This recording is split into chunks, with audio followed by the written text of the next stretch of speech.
Sorry. Good afternoon, everyone, and thank you for joining us. On behalf of the Africa program at the Center for Strategic and International Studies and the United States Institute of Peace, I'd like to welcome you to this event, which will be focusing on Liberia's security sector, implications, and perspectives from the Liberian minister.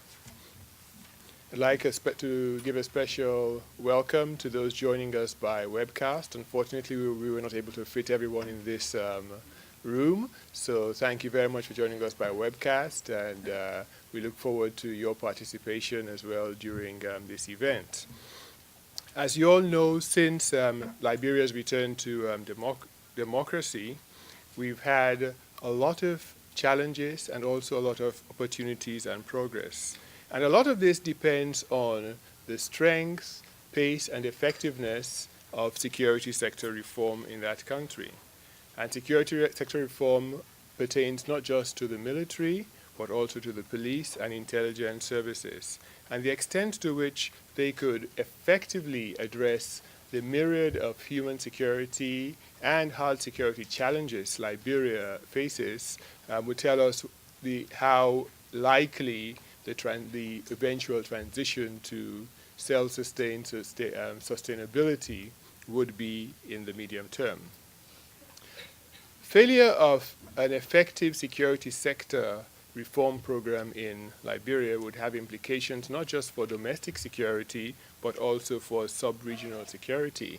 And those of us following the unfolding events in Côte d'Ivoire know the dangers that this could pose. And so today we are very pleased that we have with us the Defense Minister from Liberia, the Honorable Brownie J. Samukai Jr., to lead this discussion.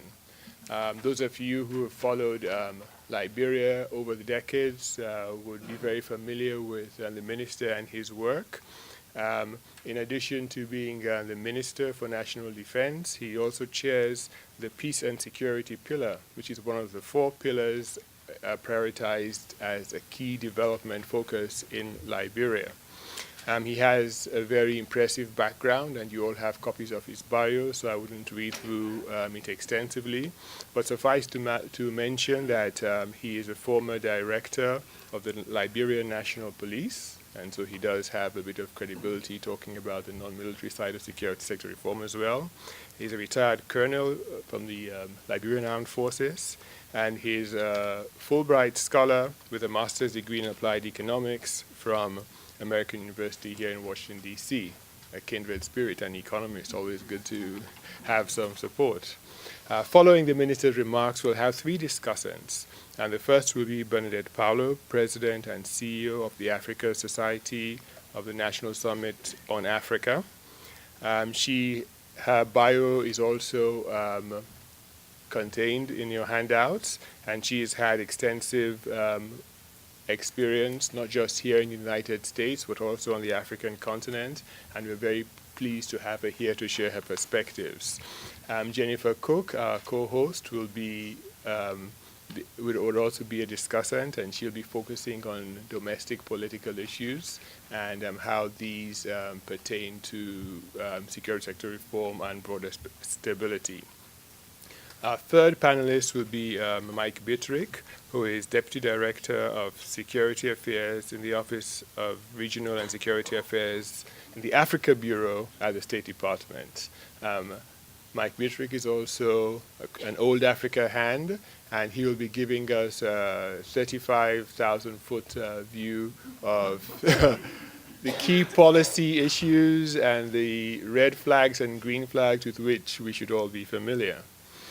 Before I invite the minister, I'd like to encourage us all to silence our cell phones, PDAs. They interfere with the audio equipment and would also potentially distracting to your neighbors and the speakers. And so without much ado, join me in giving a very warm welcome to Brownie J. Samukai, Minister of National Defense, Republic of Liberia.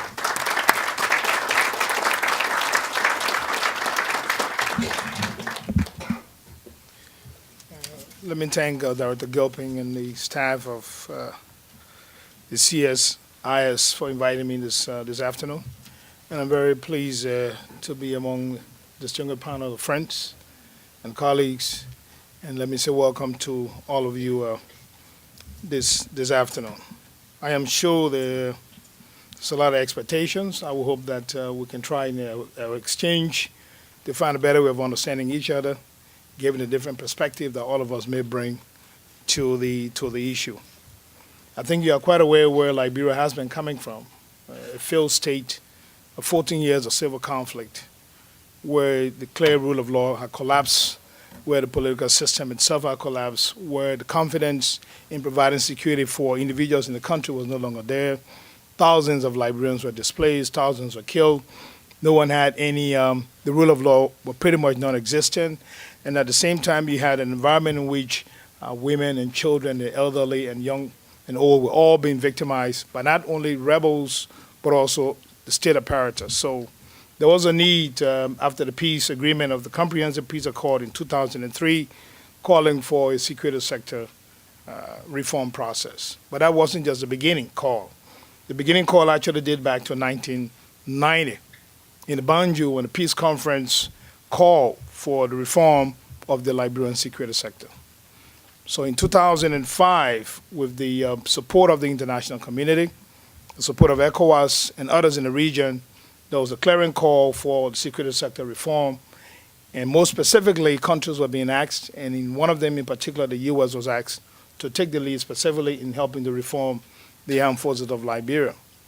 But of course, there was also the need for the reform in the police services, in the security service, in the secret services, in the Bureau of Immigration, in intelligence services, and different investigative organs of government at that time. But the question was, which approach we want to adapt at that point in time? Who do you investigate? What mechanism should you put in place to investigate? But there was an urgent need at that particular point in time for the maintenance of law and order. The UN by itself could not police just individuals, saying that they didn't have the right to take person to court. So obviously the police as an institution had to be held on to see how quickly they can get into the reform process. So there was an immediate engagement between the United Nations and individual police personnel that were already in the system, and then later on brought back those of them who are left. So you had the police going, helping to maintain law and order. But at the same time, you had the armed forces of Liberia, which had a great opportunity when the decision was taken by Chairman Bryan in the early part of 2005 with the support of the U.S. and international community to pretty much find a way to begin anew. So a decision was taken, Special Order Number 5 was signed by the Chairman of the Transitional Government and republished by the Armed Forces of Liberia High Command, thereby providing severance to the entire structure of the Armed Forces of Liberia. But as an institution, as the AFL under the law, it still remains. But those individuals in the institution themselves were provided severance. There was a huge challenge as to how do you take care of these thousands of persons. Because prior to that time, the Armed Forces of Liberia in 2000 and 2004 had less than 10,000 persons. But by the time the reform process started to be demobilized, you had roughly about 14,000 persons that needed to be demobilized. In the military, you had a little over 10,000 persons in the police, another 4,000 persons in the Secret Service, another 3,000 plus persons in the immigration. So there's a whole balloon of persons within the security sector that needed to be taken care of. So with that decision taken by the government and republished by the armed forces, it provided the basis for engagement by the international community and the government to find the funding to go ahead and go to the reform process. The government of Liberia didn't have any money. South Africa had to come in with at least $5 million. Nigeria also came in with some money. The host government came with some money, and I think the United States government took the brunt of it and decided to put the money up. What process would you put in place in order to go to the reform process? What was the legal basis for all of that? The process for setting up the legal basis, if we were to start, would not have allowed the reform process to take place at the same time. So what was agreed upon, apparently, was to allow the process to proceed in a way that is more systematic, and then at the same time provide a legal basis to justify why those actions are being taken. As a result of that, the Armed Forces of Liberia began the process in which every individual person in the AFL received severance. You had those who were the regular soldiers and those irregular soldiers. So they all received severance and were asked to now reapply through a process that would not distinguish anyone from whether you were, what tribe you came from, what region of the country did you come from, what was your political lineage. Rather, it was strictly on individual merits. So the merit-based system was the basis, the initial basis for entry. And what we call an empirical vetting process in which you have to pass. That is, it involved the community, where you came from, the institution you live in, your involvement in the Liberian conflict, or anywhere in the society, even your criminal record, and everything was checked. Each individual record was checked, not as a group, but as a person. Thirdly, we put in place a system where there was non-interference. There was no political interference in the process by any person, including the Minister of Defense or the Commander-in-Chief or any person in government or in the public or private sector. Fifth, we then went across the entire country to recruit individuals so that you have a broad spectrum of all persons, all persuasions to come into the country. So with that background, it made it much easier for you to have an institution that was totally apolitical, one whose loyalty was definitely to the state, and one whose willingness to join the army was basically on the basis of the individual passing through a merit system. What it therefore meant was that each person coming into the new AFL will be coming as an individual on his own choice, willing to serve, that have come in on the order of merits. To add on to that, even after passing all of those processes, there was the final certification, what we call the Joint Personnel Board. It comprised the U.S. government, that was the lead international donor, the United Nations, it comprised civil society, and of course the government, which in each person were represented by one person. 3 members of that committee had voting rights with the exception of the United Nations. So any majority from those 3 could send the entire process back to be reviewed. So that each person today that is in the armed forces of Liberia had to be certified by that vetting process. And then the entire training began to take place. At the same time, on the police side, you saw where the United Nations also went into a recruiting drive, went through some process of vetting, went to a recruiting drive, but it became very, very difficult to have a full mass of high school graduates who were willing to join the Liberian National Police. You can remember that because of the Civil War, people were hardly in schools. So therefore, there was a lot of persons who had surpassed the age of going to school at that time, being 18 and 35 years, who were staying in 8th and 9th and 10th grade. And there was a need to accelerate that process. So what happened was there was a collaboration between the Liberian National Police, the United Nations, and the Ministry of Education and the West African Examination Council, in which a 3 to 6 month program was designed by those who were not high school graduates, but upon certification from that program, you could then go ahead and enter the Liberian National Police. On the other side, the Bureau of Immigration had already gone through a process of trying to restructure themselves, but did not have a lead partner. So that institution were on the waiting, if I would say, on the waiting list. Therefore, you had the Armed Forces of Liberia proceeding ahead on a little bit faster pace, guided by a country. You had the United Nations proceeding ahead with the Liberian National Police, but this time guided by an international organization.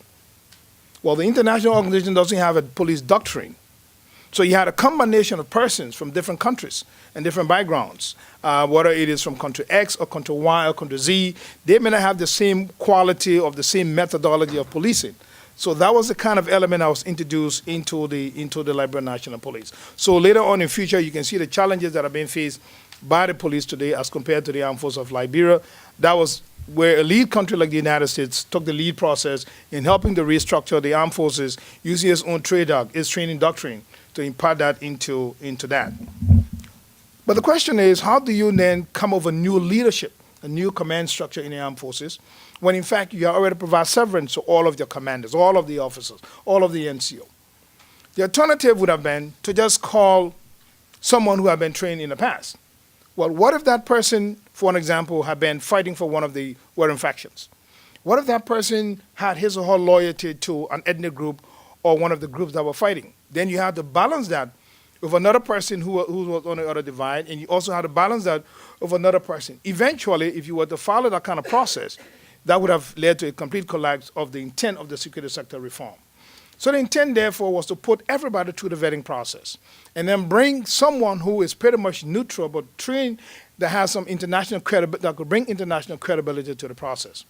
So a decision was taken after consultation with regional and international partners to allow ECOWAS to take the lead process. And Nigeria in ECOWAS therefore took the lead and then we accepted the nomination of a Nigerian to serve as a chief of staff pending the new training process that will allow a Liberian over a period of time to then assume that full position of trust as the new chief of staff. But to support that process, we identified Liberians who probably meet those minimum standards. So about 200 persons were vetted from the OEFL, and out of the initial vetting process, 99% crossed the first step, and then a second and more in-depth process, 11 persons qualified. So it tells you the rigidity of that process that it went to cut across the entire board. And in order for them to come back to the EFL, all of them had to go to command and general staff colleges because none of them had. The United States provided us opportunities to send them to command and general staff college.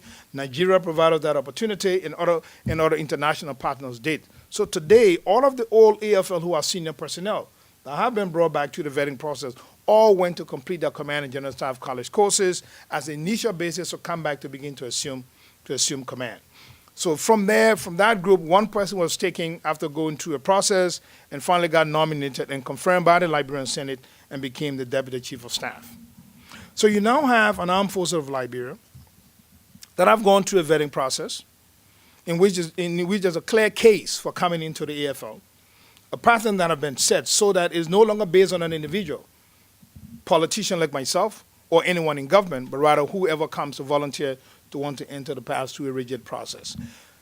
There are three key lessons from just the AFL side and that of the Liberian National Police and the Bureau of Immigration. The first is the clear willingness on the part of the government not to get involved in the recruiting process, but rather to allow a system-driven process for the recruitment of individuals into the armed forces. The second thing is to have a broad-based recruiting process that is clearly transparent, that involves the local community, that involves the rest of society in the final determination as to who they want into the recruiting process. And the third and most important is to have an international presence that brings credibility to that process, be it regional partners, institutions like ECOWAS, or a country like the United States that have a doctrine. Having the United Nations to get involved in that process, I'm not too sure. The UN doesn't have a military doctrine, so I'm not quite sure you want to bring the UN into that kind of play. But they are a very key element in ensuring that there's transparency and there's no violation of any individual rights in the process. On the side of the Liberian National Police, there was a clear difficulty because on a daily basis, there are law enforcement issues and law enforcement challenges that people face. You could not have disbanded that entire institution and start from scratch because criminals do not wait for police to come on. Criminals act and the police have to follow. So they therefore had to come up with a makeshift process, a process of illustration that will allow them to retain certain people within the institution, and then at the same time probably get rid of those that they think they are exorcists and then see if they can inject new blood into the system. And that was what happened to the Liberian National Police, and that is ongoing. But the challenge they faced was that they needed a partner that had a doctrine. They needed a partner that had a clear system. They needed a partner that could build an institution. Whereas the United Nations, with all of the credibility, and I believe they really have brought a lot of great work in getting the police to work, but definitely looking back and looking in the future, you want to make sure that there's a lead partner in that process, even under the guise of the United Nations.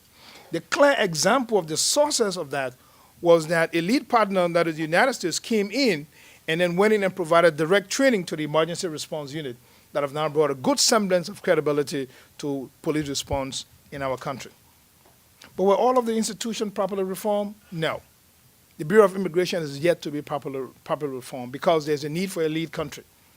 However, you have a partner who has provided funding for training, but yet you still have individuals that need to receive severance that are staying in the institution. The next step, therefore, was then to allow the legal basis to now come and support all of this. So the Armed Forces of Liberia then went into a drive to make sure that a new Defense Act was crafted that would take in consideration today's reality, and at the same time provide a legal basis for moving forward. So in August of 2008, the National Defense Act was finally passed. And because that act has been passed, we now have the legal basis to proceed even with the activation of the Liberian Coast Guard. We now have the basis to proceed with collaboration and signing of memorandum of understanding with other countries, such as Sierra Leone, such as Ghana, such as Rwanda, such as Benin, such as with the United States. So we have been able to sign it because we had the legal basis to do that. But what then came about was that the government itself had to then tell the Liberian people what was considered to be Liberian national security interest. So in 2007, the national security strategy was completed and released for the Liberian people as the basis for them to understand those things that have been identified as threats to the security sector process. So we now have the National Security Strategy. We now have the National Defense Act. Next to that, under the Armed Forces of Liberia, is the National Defense Strategy, which has just, the draft is now out. It is going through what we call a validation process, a process that will allow the involvement of civil society, a process that will allow the involvement of other think tanks such as the Governance Commission, a process that will allow for individuals out in society, scholars, to look at what Liberian National Defense Strategy is. And moving from there, our intention is therefore proceed on the national military strategy. If you take all of this, then finally, what you have, therefore, is that a country coming out of a country such as Liberia was faced with too many challenges in terms of resources, which you didn't have. So you needed a partner that will assist you with those resources. There are countries that are just emerging out of war in Liberia, in the region, for an example, that will need to look at that. They do not have the resources to begin to move ahead to take care of those. But what about those thousands and tens of thousands of young men and women who were demobilized? What do you do with them? So that is an option that one has to look at. So what did the government do? There was the National Commission on Disarmament, Demobilization, Rehabilitation, and Reconstruction that was set up. And that went through a process, and over 100,000 persons were demobilized. Well, but there's an Arab portion of that demobilization that needed to be considered. But that required a lot of investment, training to train these individuals, employment opportunities, and that is still needed to be completed if, in fact, you want the entire SSR process to actually take hold. And that process, I believe, although it has ended in 2000 and started in 2003, and I think in 2009, there is still a need, because there's still a residual case of that rehabilitation process and reintegration process that actually will be needed. That one is a continuous one, or else you're going to have a relapse of individuals who took part in the civil conflict. But these threats, do you consider these 100,000 persons to be a threat? If, in fact, we consider them to be a threat to the investment that you have made, it means there's a need for the international community and a need for the country itself to begin to relook at the whole Arab portion, that reintegration portion, either through jobs, through training, through education, through some form of empowerment, so they can be able to take care of themselves and their family in the entire process. Probably during the question and answer, I might be able to go into depth to help you to probably get a direct understanding if there are some specifics you want me to clear. So in that process, we then have to identify what are those things that we consider to be internal threats. Well, you got a pool of 100,000+ former combatants that have no job. That is a potential. Is it imminent? Well, it depends on how you want to look at it, but we believe it is a potential. To address that, the best option is to create an opportunity in an environment in which you have an investment that provides opportunity for them to be trained and also have jobs. Jobs would definitely serve as the best option for that individual to take care of himself, take care of his family, and become productive to society. You also have the issue and opportunity for the movement of narcotics from one end of the world, transiting through another point where coming out of a conflict environment, there's a lot of vulnerability in that particular process. I think all of you are familiar with the case about 2.5, 3 years ago, in which, with the support of an international partner, France in particular, a vessel was seized that was moving tons and tons of cocaine at a street value of $500 million.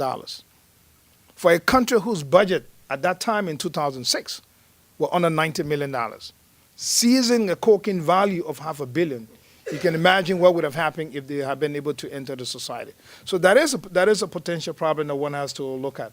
And then, of course, because of a failed state, you have individuals seizing and grabbing land. So land become a possession so they can get property, so they can get wealth. And because of that, it is now considered to be a legacy of our conflict that is a residual for problems to arise. If that's an internal threat, we do consider that to be an internal threat. And the issue of ethnicity is always there. Regardless of which African country you go to, there's always that ethnic identification.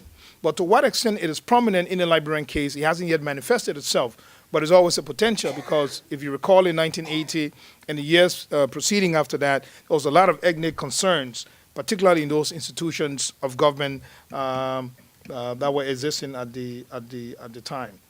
And finally, what we call external threats. Well, our concern, once again, it's narco trafficking, international trafficking of drugs that have a way of fueling international terrorism. We are very concerned about that. Illegal fishing in our waters. There's a need for the Coast Guard that have been resuscitated and to come about in the place to see if we can help the police to police our waters. If you were to sum all of this process into one, you can consider it to be a very huge investment by the international community in bringing peace and stability to Liberia, a country that is very rich in mineral resources, a country that has the potential of contributing to international trade, a potential that even have driven huge U.S. companies such as Chevron and international companies like BHP Billiton, ArcelorMittal, to go into Liberia. And the basis for going in was because of the investment potential, but also the leadership that has been brought to the country and integrity it brings under President Sirleaf. Now, what protected all of that was because the United Nations was engaged, the international community was engaged in helping to bring peace to Liberia. If that peace were to be shattered as a result of the conflict in the region, obviously, it will send shivers and trembles around to the reservoirs, which means that all of us have a stake in ensuring that the conflict in La Côte d'Ivoire gets the desired attention it needs. It is extremely important that addressing that conflict is not only just the conflict itself and the human dimension that it brings, but also the enormous investment that you have made in bringing peace to Liberia. That investment that ensures that there's peace and stability and there's progress in the region, a concern that have brought the United Nations to spend tens of millions of dollars and billions of dollars into the country. So it is extremely important that in order to protect that investment, we will make sure that the environment within which that investment is put is also secure. So does it mean that La Côte d'Ivoire should be left by itself? No. It shouldn't be left by itself. Should it want to be dealt with by ECOWAS? Again, our answer is no. It should not be only dealt by ECOWAS, because it was not with ECOWAS blood and investment that was shared in Liberia, but also international partners did that. So it is incumbent upon all of us to look at the dire need for us to support the action of ECOWAS in calling upon the international community to support and urge the United Nations Security Council to strengthen the resolution granted to the UN mission in La Côte d'Ivoire to ensure that peace and stability can be brought on to bear. Because the Côte d'Ivoire crisis has brought several issues that Liberia has to confront with. First is the humanitarian crisis. We have over 90,000 persons, as reported by the United Nations, that are along the border of the 750 kilometers of our borders with La Côte d'Ivoire. In a location where villages are struggling to live and women and children are trying to assess the meager resources that they have. You have over 90,000 new friends and neighbors from across the border that have now crossed. That is a huge impact on the resources and the persons that are in those regions. Secondly, there's the law enforcement element as a result of that, or as a result of that kind of huge amount of persons that have crossed. Criminals, individuals involved in the trading of arms, individuals interested in trying to fuel the conflict by benefiting from the kind of trade that takes place in coffee and cocoa, individuals who we believe that like to profit from war, like in other places they call it blood diamonds. In our case, we're trying to draw your attention that we should not leave La Côte d'Ivoire to what it is today. It deserves the attention of the international community, and that attention will protect the investment that you have made in Liberia, and that attention will make sure that those women that were killed the other day, those civilians who are suffering the brunt in La Côte d'Ivoire, can be protected. Liberia stands very firmly in supporting the ECOWAS position. Liberia stands very firmly in supporting what ECOWAS has decided. And we believe it is in our best interest that the international community to us to come and support ECOWAS to urge the United Nations to take the appropriate stand as its desire in order to bring peace. But let me say this to you. Whatever happens in La Côte d'Ivoire, whatever peace that brings in La Côte d'Ivoire, Liberia stands to face it at all times. Why? Either on the humanitarian side, either on the security element side or on the issue of individuals who are traumatized as a result of the conflict and then come back into Liberia. So either way we do, there's an urgency here that we need to ensure that that benchmark we have set, when you see that benchmark occurring, it means we in the international community have not done far enough. And that benchmark is when that lady or child at the border, at the Liberian border, begins to take the luggage and bags and little belongings that she or he have to put on her head and once again run. It means we, as a region and as an international community, have not responded effectively in helping to stop and avert that child from once again running away. So it is an urgent call for us to see what we can do to assist and help to bring peace to Liberia. Finally, Liberia is doing all it can to support the appeal of ECOWAS and the African Union to the United Nations to act with urgency in strengthening the UN mission in La Côte d'Ivoire. In addition, Liberia is doing all it can, using its meager resources to cater in the best way possible to accommodate the growing number of refugees that are coming along its border. With a very low budget, Liberia is investing in providing security for those tens of thousands of people that have crossed. We call upon the international community to come and assist not only Liberia, but to also support the urgent appeal by UN organs in providing funding to help to bring peace to Liberia. I hope I will have provided you with some basis for discussions later on in the whole context of the security sector reform process that is taking place in Liberia and how the impact also, and the Ivorian conflict impact also on Liberia. Thank you very much.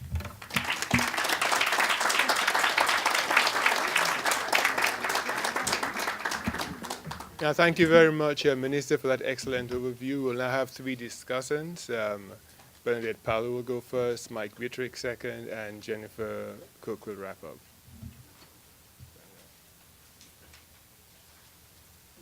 Good afternoon, Minister Samukai, fellow panelists, ladies and gentlemen.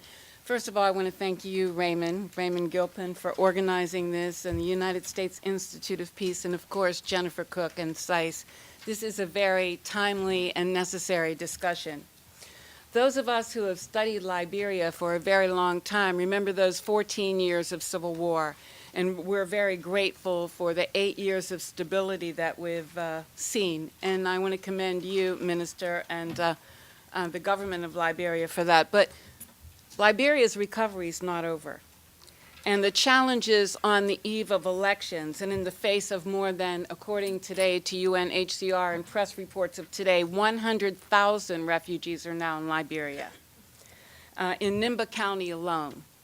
And so these security concerns that have been set forth by the minister have been exacerbated considerably. I'm a member of Côte d'Ivoire Watch, and we've been working for 3 months studying the situation in Côte d'Ivoire, working with the Department of State, with the Subcommittee on Africa on the Hill. So I must tell you there's a great deal of frustration. Frustration because we feel that our government has worked really hard, our president has sent all the right signals, and the international community as well, and the AU and ECOWAS and EU, but former President Gbagbo shows no signs whatsoever of relenting. Just yesterday, he wanted to impose a tax on cocoa to somehow safeguard his regime from sanctions that we're trying to level. So it begs the question, will a legitimate force, and Africans have to lead this charge, combined of ECOWAS, the AU, and the United Nations, have to go into Côte d'Ivoire eventually? It is nothing that we want to contemplate at this moment. But as far as the current situation is concerned and how quickly the number of refugees are escalating, in addition to the fact that there are now on the ground in Côte d'Ivoire itself over 1 million displaced people. Now, with respect to security, the minister has touched on many of these points, but UNMIL, the UN mission in Liberia, has been in Liberia since 2003 and has increased its military and police presence at the Liberian Côte d'Ivoire border. And as the minister said, it's 700 kilometers. And dotted along that border are more than 70 villages. In some of those villages presently, there are more refugees than there are Liberians, which poses a great problem. There's a great concern about arms being taken into Liberia, particularly in view of the Liberian government's efforts to disarm non-combatants. According to the UN Security Council recently, there are an estimated 2,000 Liberian former fighters associated with Ivorian militias who remain on the Liberian side of the border. That's a potentially explosive situation. With the upcoming elections especially, there are concerns about Liberians feeling safe not only to register for those elections, but to ultimately vote in them. A recommendation here that was proffered by the minister and which we heartily support would be to engage more support, financial and military assistance in coordination with the government of Liberia and UNMIL for both support with the troops, as the special envoy from UNMIL said that the Pakistanis, for example, sent troops that were of great help to UNMIL in Liberia. So this is really important for the future. UNMIL is very much underfunded at the moment. To give you an example with respect to security and the problems that they're having, recently there was a report that said that President Johnson Sirleaf sent 20 members of the security forces to a village to try to monitor the flow of refugees and try to disarm people and see what was coming in. It was extremely difficult because it constituted her entire force for this particular region. With respect to the humanitarian situation, in total, some 116,000 Ivorians have fled not only to Liberia, which is a problem for the sub-region, but to 8 Western countries since this post-election crisis started, including Ghana and Togo, Guinea, Mali, Burkina Faso, Benin, and Nigeria with the fewest amount to date. And despite the incredible hospitality of the Liberians and the aid of the Liberian Red Cross and the government of Liberia, UNHCR, the World Food Program, ICRC, Doctors Without Borders, and many other entities, the population's access to help is very difficult, particularly in the Western region. Some health centers no longer function, according to UNHCR, lacking drugs and medical supplies. Medical staff have left, and some of the hospitals have been looted. Medical structures are overwhelmingly affected by hygiene issues and the lack of safe water. Liberia's medical supplies are overwhelmed as well. There are only 2 hospitals in Nimba. Now, the number of refugees in Nimba alone, estimated at 100,000 refugees as of today, where both locals and refugees are being treated, in addition to a few mobile clinics. There are respiratory infections, water diarrhea, and malaria that are the biggest issues. There are large numbers of refugees also in Gede and Maryland counties. In the past week alone, 100,000 Liberians will be officially registered in this region. That's all of the border of Liberia, with 37,000 in Ghana and Togo. There is an urgent need for more support from the international community. To illustrate this point, there was a UN Security Council report on February 14th. In that report, it addressed the humanitarian crisis and called for an action plan for Liberia and asked for $55 million for the potential influx of refugees. That number then was estimated at 50,000. That is doubled, even before April, when the most refugees were expected. As far as implications for the regions, with refugees now spilling over into several countries, not including Liberia, the threat Côte d'Ivoire poses to stability and future prosperity and economic growth is huge. In a recent Reuters release dated March 23rd, President Ellen Johnson Sirleaf categorized the apparent dangers as a war. She said, and I quote, "We're already at war. We hope there will not be an escalation of war." And she was referring here to the compendium of issues that these refugees represent. This war is threatening peace, investment, and the well-being of the region. In the face of the many other crises facing the international community, it is important, it is critical, in fact, that this matter does not become less relevant. What were 320 deaths 2 weeks ago now approach nearly 500 deaths. What were 79,000 refugees a week and a half ago is now estimated to be over 100,000 refugees. While we hear over and over that this is an African problem that necessitates an African solution, it is an international problem that necessitates the direct assistance of the international community writ large. At a recent forum convened at Howard University by the Africa Society, by Côte d'Ivoire Watch, and by the Ralph Bunche Center, I spoke with a close associate of Mr. Gbagbo's afterwards, and I was told by her that the fight has just begun, that they will keep on fighting and that it will escalate. The question I pose today is, how much can Liberians take? How much can Liberians take, West Africans, and how much can Africa tolerate? And what does this mean for the 17 other elections that are coming up in the near future? It is a dangerous precedent that must not be allowed to stand. One thing we can do with respect to this crisis, because many people feel really frustrated, is to find out how you can contribute to UNHCR, Doctors Without Borders, very quickly. And there is a resolution in the Congress, H.R. 85, that should be passed to show the solidarity of the United States Congress. But the most important thing, again, is to keep this on the radar and to make sure that we do everything we can to make sure that President Ouattara assumes his role in the very near future. Thank you.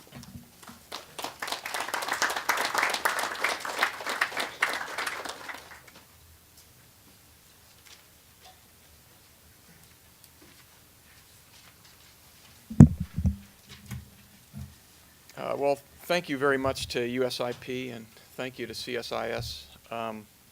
Minister Samakai, it's great to be back and to hear from you, from your heart, and for all other distinguished colleagues here this afternoon.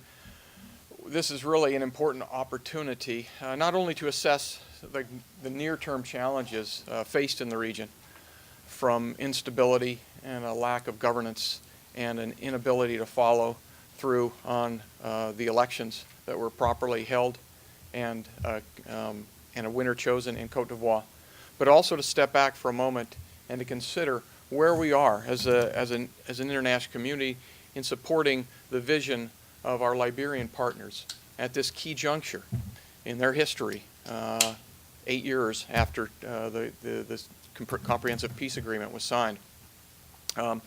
I think it's important, after hearing Minister Samakai, I've recognized that there's a clone. You didn't know this, but there's a clone in the Department of State. Minister Samakai actually has a clone. And I want to introduce all of you to her this afternoon. Her name is Susan McCarty. See if she'll stand up, Susan. But very important to acknowledge her in this gathering. Susan has been single-handedly responsible for providing a large measure of the United States government support in close collaboration with colleagues from the Department of Defense and USAID, I should acknowledge, and also our corporations that work so well in providing this kind of support in these post-conflict circumstances.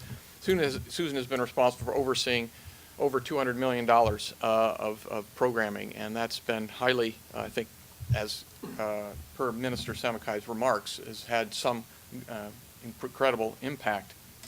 And I just want to say, good, thank you, Susan, and acknowledge it publicly here. I also want to say that it's a pleasure for me to be here to memorialize at this time, because, to consider where we are and make this assessment at this time, because this is a little bit of a history that maybe only, I think Ambassador Blaney's the only person in this room who knows. I actually was involved in the Liberia peace process back in 2003 while I was looking at my belly in my desk, considering Sudan issues mostly. We got a call up to say, we, the United States Department of State, need to engage in the reform effort, not the reform, the conflict ending efforts, the conflict resolution efforts in Liberia, and we need a team to go to Agbomaso, Ghana, in June.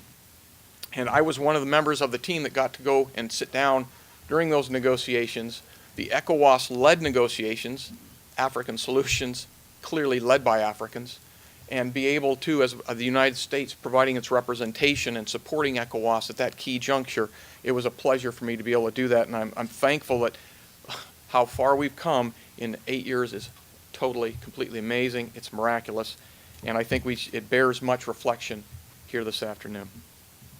And it's, taking lessons from Sierra Leone, which occurred, remember, 2000, 2001, the terrible events in Freetown, right there in our rear view mirror, and sitting down at the table and looking at circumstances in Monrovia and in Nimba and Lofa counties and other parts of Liberia, and considering what was happening then, and looking and seeing what Sierra Leone looked at, there was a lot of focus and a real desire by the parties at that time to get serious. Most important, of course, in that negotiation was the engagement of civil society. And I think that, again, this was mostly the ECOWAS-led negotiation who brought civil society in. A president, now president of Liberia, in fact, was one of the key individuals in those negotiations. And without her influence, without the involvement, engagement of the women of Liberia, without the involvement, engagement of some of the other civil society actors, we would not be where we are in terms of the evolution of the process here today. And engaging and having an active civil society role in these peace negotiations is also key to their success. It isn't just a matter of bringing the military's, the combatants' leadership around the table and beating them into some common sense. It's also important to engage and have robustly sitting around the table engagement by civil society. We have been, as noted, providing a lot of support over the past several years, and where we have learned a lot is that these programs must be holistic. While it is simple, I could say, to equip and train a unit to conduct a mission on the police side as a beat cop, or on the military side as a deployed infantry platoon, it's a whole different ballgame when it comes to developing institutions that can manage for the long haul. And in this post-conflict dynamic we've seen in Liberia, it has been quite a real challenge. I think one of the key aspects of that approach that was unique in Liberia that the minister mentioned bears reflection by all of us. The decision to demobilize all of the combatants. That was new, different, strange, and for many, a risky engagement. Because what do you do when you demobilize all of the combatants? Well, there's a lot of your future leaders. And so now, as we reflect on that decision within the Armed Forces of Liberia to take that approach, we have had to be very ingenious in ensuring that the senior level management of these structures can meet the requirements for dealing with human resources management, logistics, budget, medical, all of these systems, to develop a system of systems within Liberia for, on the military side on one hand, where we're taking all the potential cadre off the market, so to speak, because we don't want the damaged goods of the past. And when we try to project ahead without that human capital, it can make for a difficult sort of development journey. One of the things that has been cleverly thought through and working well with our partners here is ensuring technical support, advisory support at multiple levels within the AFL. Minister Samakai mentioned ECOWAS. That contribution has been vital. We also have been able, the United States has provided a certain amount of support, and others have as well.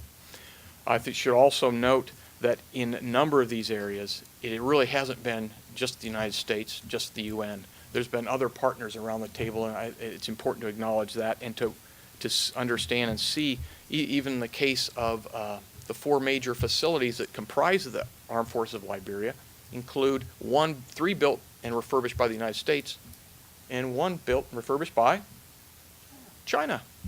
Okay, so it's really got to be in these these efforts. It's got to be a multifaceted approach. We will not succeed without it.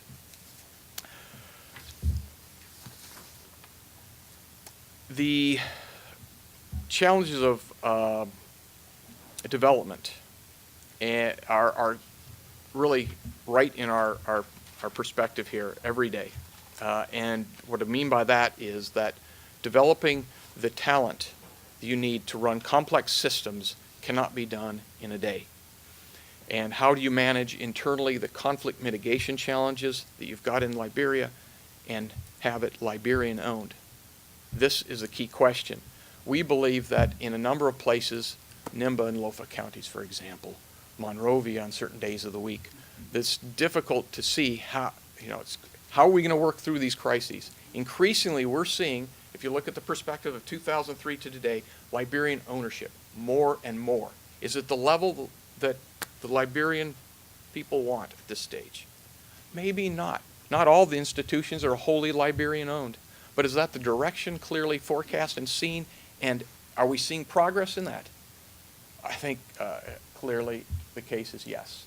And we are going, on our part, on the U.S. government side, want to be able to apply the resources in the smartest possible way to fill those gaps and help Liberia move forward. One of the interesting things that we've thought through is dealing with the conflict mitigation challenges you have in the short term, some of the parts, various areas, dealing with those challenges while at the same time ensuring that it's not only the UN that's called on to provide the support to answering those challenges. One of the things we want to do is deal with community-based leadership development. We need alternative conflict resolution mechanisms, and Liberian community leaders want to be able to be empowered to be able to sit around the table and bring various ethnic communities, various groups around the table and be able to work through those. One of the things that we're hoping to move forward on very quickly is a Department of Defense 1207 project to do alternative dispute resolution work in Nimba and Lofa and give tools to our Liberian colleagues so that community leaders can be the first line of defense to mitigate challenges. What's nothing worse than bringing the AFL out to be the hammer to deal with local issues. First of all, as the minister has said, the hammer is not yet ready to be brought out to deal with those local issues, even if you wanted to bring a hammer to deal with the local issues. It really is the LNP and the Liberian National Police. And of course, we have also key institutions that have been supported by the international community, the Emergency Response Unit, and as well as the PSU. Those elements have been and will be, with increasing capability, be the non-hammer applied. So local-based community alternative dispute resolution in a transitioning justice systems, that's the first line of defense in the conflict challenge, and then increasingly the police. One of the goals we have, of course, is to withdraw the UN forces. That's a key benchmark of the success of our post-conflict demobilization and security system reform efforts. And we, on the international community side, see a good, we've seen some withdrawal of UN, but I think there's some hesitance to be able to go forward quickly as long as our Liberian partners don't have the complete wherewithal to stand up all of their systems. So that's a work and effort in progress. We also want to see greater cooperation regionally. The Minister mentioned the need to think not just about Cote d'Ivoire, but also about Sierra Leone and Guinea. Guinea has gone through incredible transformation in that country's history. And it's vital that the Mono River states at this stage in their own national progress to be able to work increasingly together. Mentioned the Immigration and Naturalization Service, the BIN, the Bureau of Immigration and Naturalization. They're going to have an increased role in the future here. So one last comment in terms of what the partners should be thinking about. Number one, conflict mitigation efforts outside of Monrovia are important. It isn't just about Monrovia, it's about other parts. If we look at history, there's clearly been a need to focus on all counties within Liberia. It also goes without saying that if you're resourcing security sector reform and the U.S. is coming up with $200 million to support defense reform, there may be some other entities that also deserve a little bit of support. And for international partners, clearly the LNP and the SPU and PSU merit support as well, and additional resources should be brought to bear to assist those professionalization and those professionalization efforts. Also, of course, assistance to the BIN, as I mentioned earlier, and we are also looking at doing some conferences to help harmonize and strengthen Mono River work together. And finally, it goes without saying, without greater capital investment, both domestic and foreign, this is really where Liberia's future has to be. It isn't about dealing with more tactical conflict mitigation steps where we're going to make our most progress in Liberia. It's when we see 85% illiteracy turned into 25% illiteracy. It's when we have jobs that are locally based. It's when we have investments in education and Liberian teachers training Liberian students. It will be when we have agricultural inputs on the Liberian side that can address the need for livelihoods and not be all externally driven. And then finally, we do need more money for the roads, please. A few dollars that way is a great help, and it also provides livelihoods for locals. One of the things that we've tried to do in our security sector reform efforts is employ, and I think our contractors, our private companies on the U.S. side have been faithful to this, is employ to the maximum extent possible our Liberian partners, and not only employ them, but then train them to run the systems themselves. That's our approach, and I appreciate expressing that publicly here to say that I appreciate that from some of our folks here. That's all.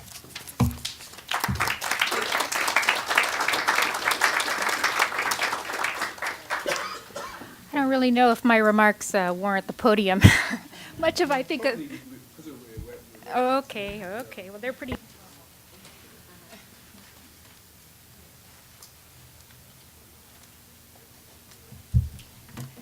Great. Well, thanks, Raymond and fellow panelists, and really thank you, Minister Samakai. It's just great to see you and hear about the progress you've been making. It's been a long, hard road, I imagine.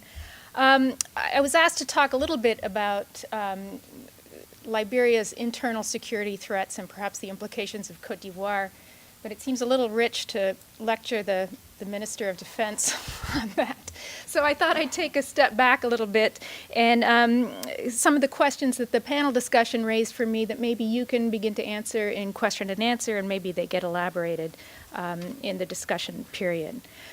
One, it strikes me, the massive challenge of what Liberia has tried to undertake, which is really security sector reform or security sector formation on the fly. So coming out of civil war, when you're faced with imminent security threats, the aftermath of the war, the crisis in Cote d'Ivoire, the idea, as you said, that criminals are not waiting for your security sector to be up and running and functional.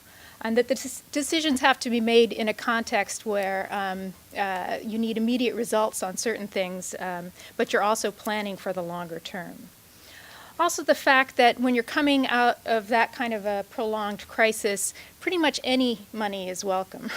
And there's not a whole lot of opportunity to say, you know, we need a little more here, and probably some of that could probably be used over there. And you know, that's a problem of post-conflict reconstruction more broadly. But I think, again, the idea that you're trying to balance multiple funding flows against a huge raft of priorities is particularly difficult. An Ethiopian general told me, you know, what you do today doesn't determine your military or your security forces of today or tomorrow. It really determines your forces of 10, 15 years from now. And that kind of made me think, in this context, we're talking about security sector reform for what? Or building security forces to what purpose?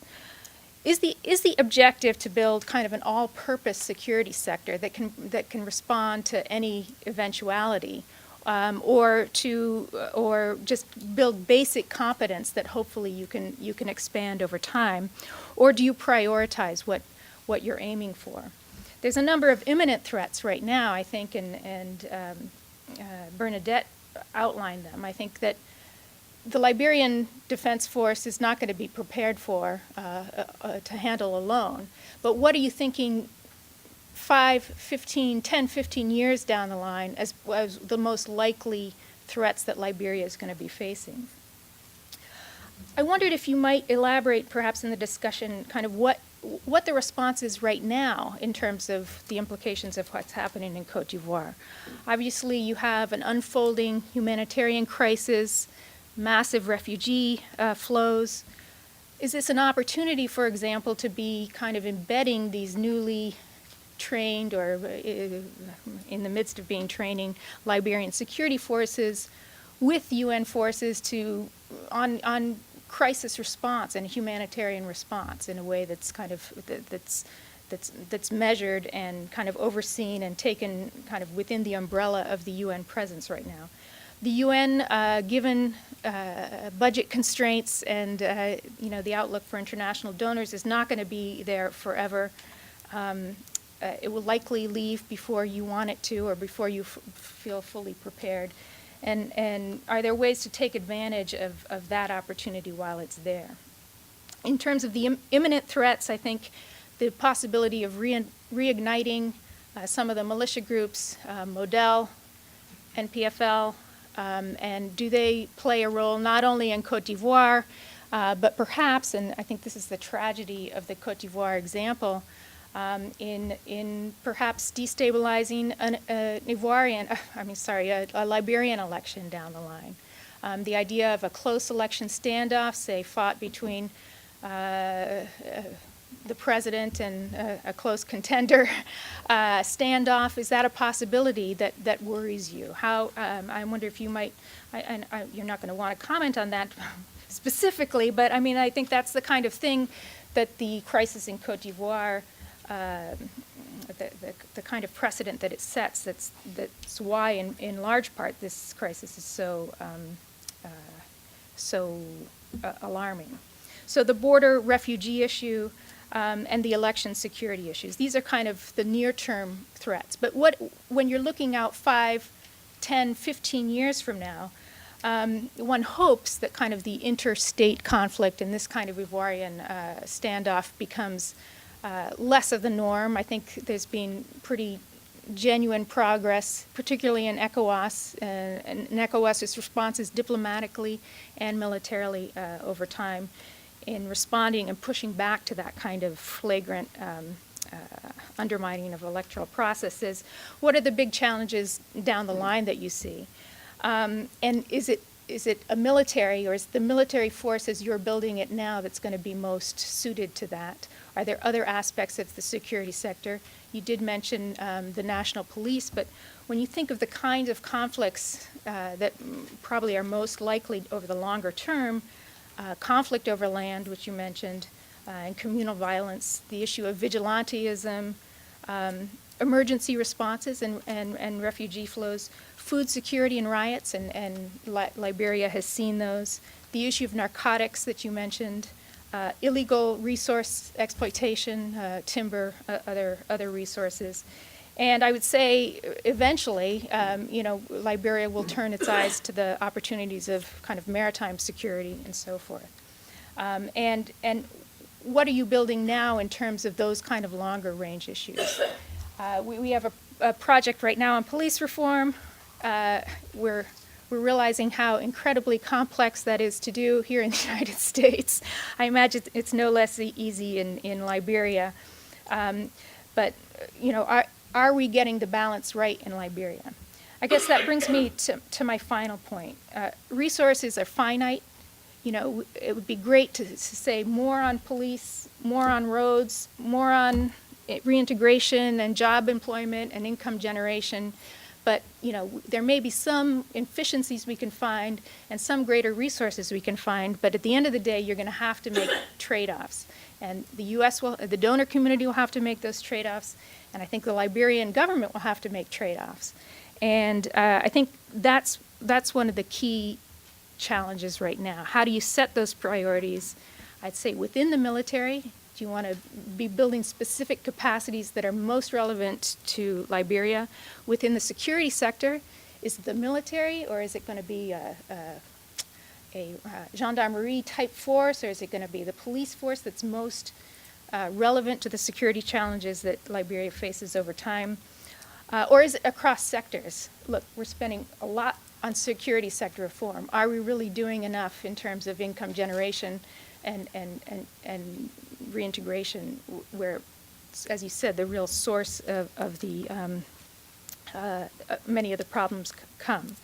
I think that's an issue that every single country has to grapple with. We're grappling it with our budget arguments in Congress right now, but I think it's particularly important in a place that's very fragile, that is still fairly heavily reliant on external funding, and really has to kind of set the priorities itself unless it wants to get battened about by the fads and vagaries of international donors.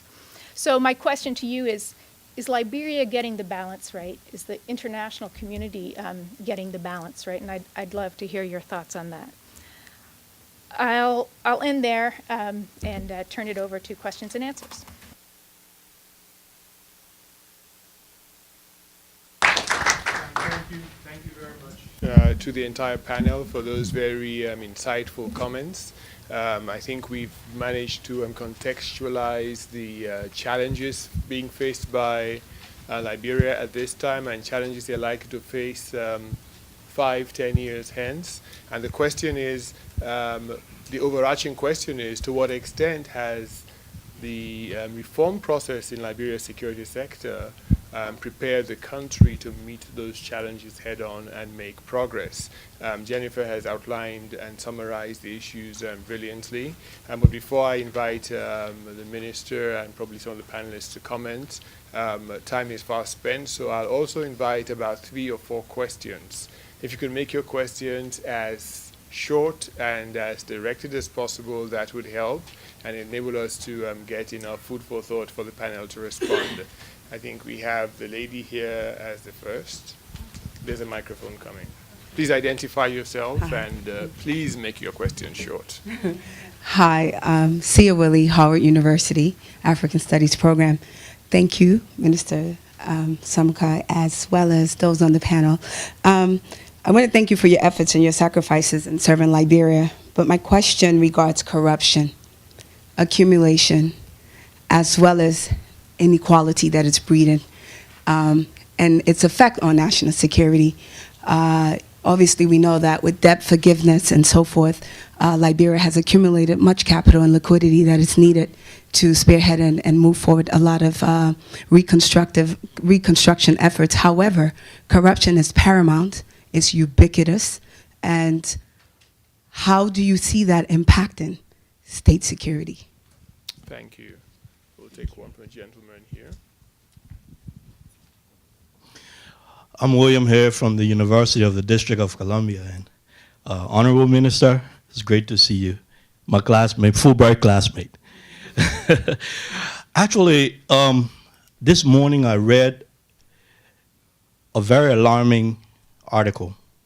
And what it said, George Weah said, if in fact the chairman of the election commission was not changed, what is happening in the Ivory Coast would be nothing compared to what will happen in Liberia. And I think clearly what you purported in terms of the security sector reform, how prepared are we and what are we going to do in terms of civil disobedience based on the number of ex-combatants that could potentially destabilize the system based on opposition leadership? I think this is extremely critical. Thank you. Thank you. There was a gentleman here. Hello, I'm Daniel Levine from the University of Maryland School of Public Policy. Of course, thank you very much for being here. My question for the minister primarily is, given how unusual the step of demobilizing more or less the entire security sector was in Liberia, I'm curious, after 8 years of experience with this, what implications you think the successes and failures of that model have for other kinds of SSR projects where integration of forces into the security sector has been part of the peace deal made? And we'll take one more from this side. Anyone on this side? Yes, the lady. Joelle Burbank from the Fund for Peace. I was wondering if there has been any consideration for how the voluntary principles on security and human rights might contribute to the security sector reform process in Liberia, as has been done in other countries such as Colombia. Okay, I think we have quite a full plate, and it's all for you, Minister. Oh, you can take it from there. Oh, no, sorry, please stop. Yes, it's a webcast.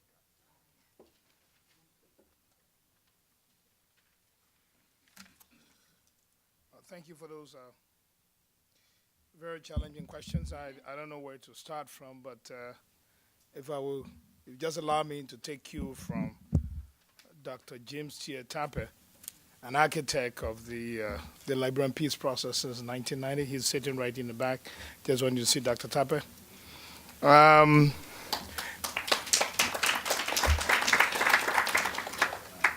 Let me say that everything that has been asked are very important questions.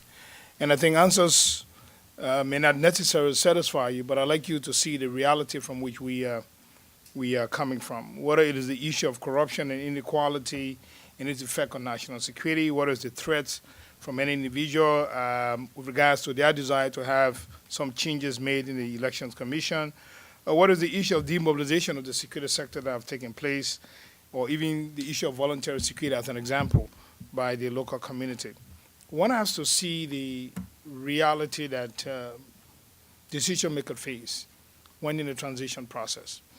It is much easier to state what you think when the responsibility of people's lives are not in your hands. When people's lives, decisions that they make affect them, then one has to be very conscious on the decision taking. Let's take the example of corruption. Yes, corruption didn't start today under the present leadership of Madam Salif. She has stated from day one that it was an endemic problem in the society. There has to be a final way to resolve that problem. There has to be a way to deal with the problem. What are the steps that one would need to take to address those problems? It's to first look at the issue of the rule of law, strengthen the judicial system so that you can have the courts more relevant, more independent to be able to prosecute cases that come before the courts. What do you need to deal with the issue of corruption? Is to have system, process, and procedures and accountability mechanism put in place to make sure that you have them independent enough to be able to deal with the issue of corruption. What do you need also to tackle corruption is to have an independent general accounting office that would deal with these kind of issues. So you have a robust auditor general to be able to address those issues. What do you need to put in place? You need to have an anti-corruption commission that is independent enough to be able to deal with that. Now, when you put all of this into place, and individuals are taken to court, and the court declares the person free, we will ask you to kindly give us some options after the court have taken a decision. We'll be very glad to follow those examples. Because President Sirleaf has been able to have individuals sent to court that need to be prosecuted with the evidence presented to the court, overwhelming evidence. And yet, our jury system comes back and say, well, not guilty. So, I mean, we would definitely be glad. I would take it back to Madam Sirleaf. I say, coming from this panel, these are the suggestions when the court said not guilty. And I'm sure she'll be glad to look into that. But again, when you then look at a system where you need to restructure the whole process, look at the military. Here was the military with the constitutional responsibility to protect the citizens. Well, the entire military got somehow wrapped up in the entire conflict. You have a general who left the army and went to form his own unit. You have a colonel who left to go form his own unit. You have individuals from here who want to go form his own unit. Everybody got brawled into the entire conflict. What should we do? How do we then investigate each individual person of the 10,000 plus persons in the armed forces? The best alternative was then we leave them there. Does it solve the problem? No, it doesn't. But then how do you then take an individual out? What would be the rationale for doing that? So the best thing was to put a system in place that said, okay, here you are. If you want to come back, fine, but these are the processes that you have to follow. First, you must be a high school graduate with a YX certificate in order to join the army. Second, if you want to become an officer, you must have a college degree. Third, you must be able to show that you passed the diagnostic test. You must be physically fit. You must have a medical certificate. These are all broad requirements and criteria in every professional military around the world. And of crucial importance is a complete buy-in by civil society and the local population. How do you get civil society and the local population involved? Is to put their names on the bulletin board out there in the community. Go to the community and ask them, this is the phone number. Call this number if you have any derogatory information on any one of these individuals. And that was what Liberia did. Gave everybody the chance and opportunity, not how fast you can shoot or how big a gun you can handle. So that was how come those who didn't meet the criteria under the vetting process did not get selected. Do we have former AFL personnel in the new armed forces today? The answer is yes. Do we have persons who took up arms in the Liberian conflict? The answer is yes. Are they from all walks of life? The answer is yes. But yet these individuals met all of the criteria in order for them to be selected. Criteria that was judged by the international community, criteria that was judged by the international partner in the U.S., judged by ECOWAS, judged by the United Nations, judged by civil society. I do not believe that those actions taken would have been any different from anywhere where there was a need for security sector reform to take place. So that was the basis upon which that happened in the EFL. And more besides, the military, as a matter of fact, was not needed at that time, where you could say you need conscript to go to the battlefront to fight. Whereas on the issue of law enforcement, crimes take place every day, incidents take place every day, the traffic violation on a daily basis. So there had to be an institution, there had to be some person that one has to rely upon, as imperfect as it may be. But you need a law enforcement person to be out on the street.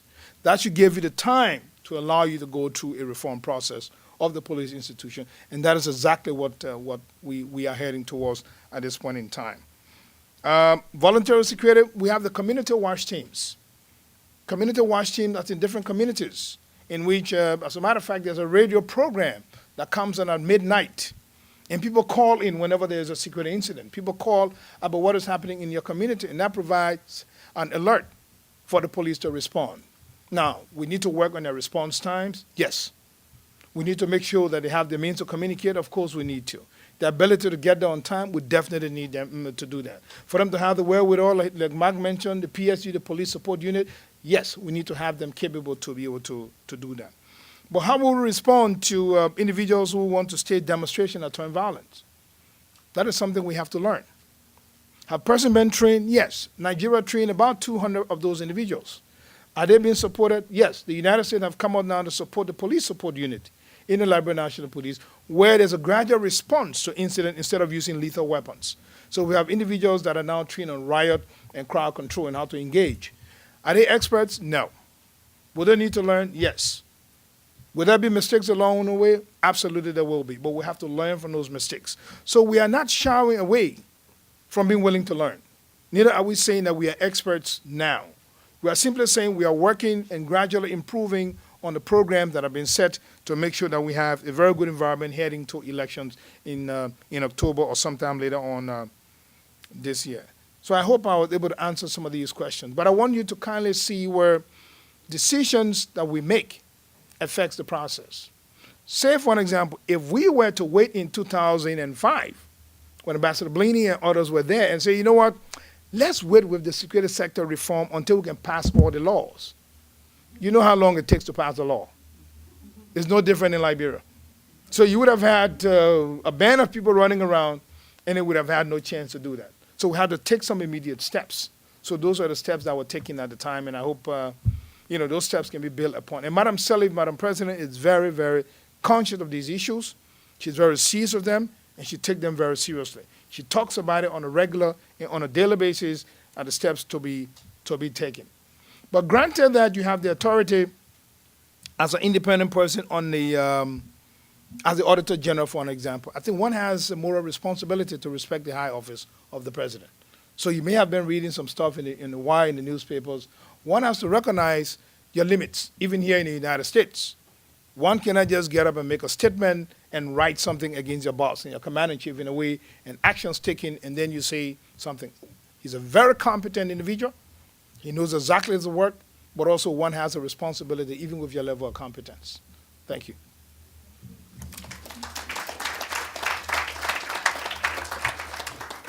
I think we are running out of time. Do we have time for 2 or 3 final questions? Maybe just 2. We had the gentleman at the back whose hand was up. I begin. Mine is has to do with Ivory Coast and how the international community by its default is leading to a regional crisis. The international community does not vote, but the result of the Ivory Coast vote is presented as if the international community has decided they want Mr. Ouattara, and so Mr. Ouattara you must have. Who says that? There are 2 institutions that were part of that voting process: the Independent National Election Commission and the Constitutional Council. The commission does the footwork to get the votes done, and they present their report to the council, which is the government's body for making final decisions. But according to the report some of us have received, the election commission man was taken to one hotel where Mr. Ouattara was and declared him president. So the constitutional man who's supposed to be making the final decision said, well, they've got one president there, I'm going to give us one on this side, and then we balance it. What are the issues? The issue basically is to now go back and look at the institutional formation of these organizations and do an assessment of each and establish a commission of international elders, experts, eminent people, to look in detail, because the issue is not whether Gbagbo becomes or remains president or Ouattara remains president, because the conflict in Africa, after years of slavery, colonialism, neo-colonialism, is to work for unity and development. We cannot sit back and say, we are going to fight war in Africa over whether Ouattara will be president or Gbagbo will be president. They are 2 insignificant people. Okay. The people of Ivory Coast have to be brought together. And that kind of approach, we can give more ideas to it. Thank you. All right. I think we'll take probably, all right. If you promise to make it 30 seconds, there and there, we'll have 2 quick questions. If not, I'll round up. Okay, sir. Okay. Good afternoon, Lieutenant Colonel Wyatt. Minister Samakai, this question's for you. The you've touched on something that's very astute that I think is missed by a lot of people, not talked about a great deal. Using the phrase possession is 9/10 of the law, one of the biggest challenges for Liberia, and I'm hoping you could just briefly elaborate on progress, is land tenure. Possession is 9/10 of the law. That is all too common a process in Liberia. If you occupy it, you own it. And that's going to be a very explosive issue as time goes forward. We're talking about Liberia 10 or 15 years from now. So if you could elaborate on that success or progress. Thank you. Okay, I think we'll have the panel round up, and I'll give each panelist 1 minute, i.e. 60 seconds, to respond to any or as many of the comments that they've heard, and then the final word will go to the minister. We'll start with you, Jennifer, and work our way down. Oh my. I guess I'll respond briefly on Cote d'Ivoire, and we can talk about the institutional legitimacy issues after the panel. But, you know, it's a country coming out of conflict in which the international community, including ECOWAS, was given an explicit role. And a country coming out of conflict, to a certain extent, gives up an element of its sovereignty. And Gbagbo signed on to that when he signed the Ouagadougou Peace Agreement and the Pretoria Peace Agreement to allow the UN and ECOWAS to play a critical role in certifying the results and in certifying the process as free and legitimate. And I think, I mean, it's there, I think, that we have to be paying more attention. I mean, I think Cote d'Ivoire is an instance where we have to be paying attention not just to elections, but to the many issues that lead up to elections. There are many moments in that peace accord in terms of demobilization that Cote d'Ivoire is still going to have to contend with at some point, identity and so forth, that the international community kind of turned a blind eye to. And then when the election came and the rubber hits the road, we're at a loss for the mechanisms to resolve this. So that's what I'd say on that, and just wrap up there. Okay. Mike? Yeah, I'll continue on the Cote d'Ivoire theme because it's appropriate in this forum to discuss this, and it does have an immediate impact on our view of how the security systems are coming together in Liberia. We have, the international community has made very clear that there are a number of principles that have to be adhered to in this process. The Election Commission did its work, it's certified.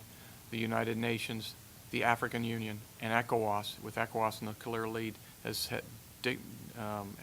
noted that these were legitimately conducted and the results were what the results were. Recently, the AU high-level panel even gave another additional stamp of approval to the process and has judged Ouattara to be the president legitimately elected in Cote d'Ivoire. It's end of the discussion at this stage. We really need to go to a process that has to be holistic. I think to answer your point, the Ouattara administration needs to be reaching out across the spectra in Cote d'Ivoire to ensure that not just the North, but Southerners and other across the spectrum are addressed in terms of his administration of the presidency and the way forward in Cote d'Ivoire. And that will be the best interests of Liberia and the other states of Africa.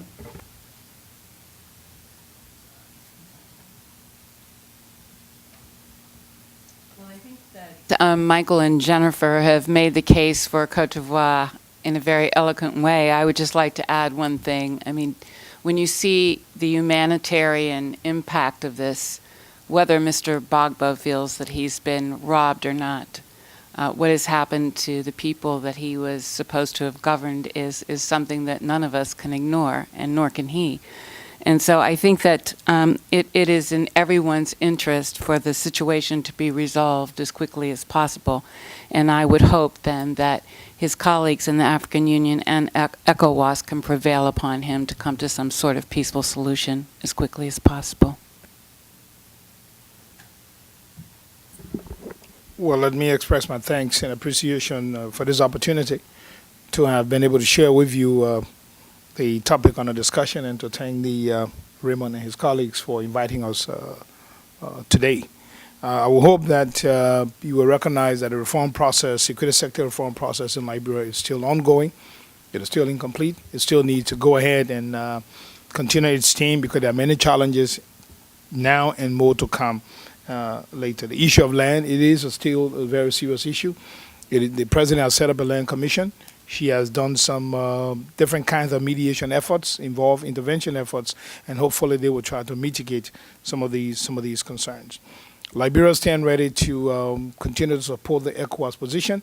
And we do recognize the constraint that we have in meeting of our own internal security challenges, particularly at a point where our borders are very porous, and it's very challenging for us to be able to police the entire borders unless we get the kind of international support that is needed.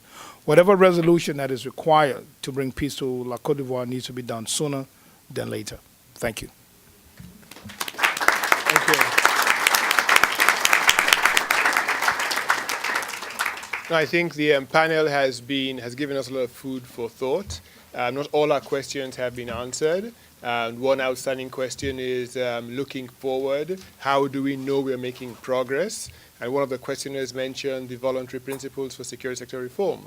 We need to start thinking about benchmarks that will let us know that Liberia is on the right road, and that security sector reform is closely aligned not just with national integrity issues, but national development issues. And I think that those are issues that will continue to concern us and engage us. The broader sub-regional issues, not just Côte d'Ivoire, but Liberia, Sierra Leone, are on the front burner. They should remain on the front burner. But I think that as we look at security sector reform in a particular country, I think it is really wise and prudent to think about its broader implications, not just in terms of overspill issues, but also in terms of what we could learn from Liberia to apply elsewhere. Well, once more, join me in thanking CSIS for co-hosting with us, thanking CSIS staff and USIP staff for supporting this event, and thanking KRL for being a really strong backbone. Join me in thanking the panel, and thank you for coming.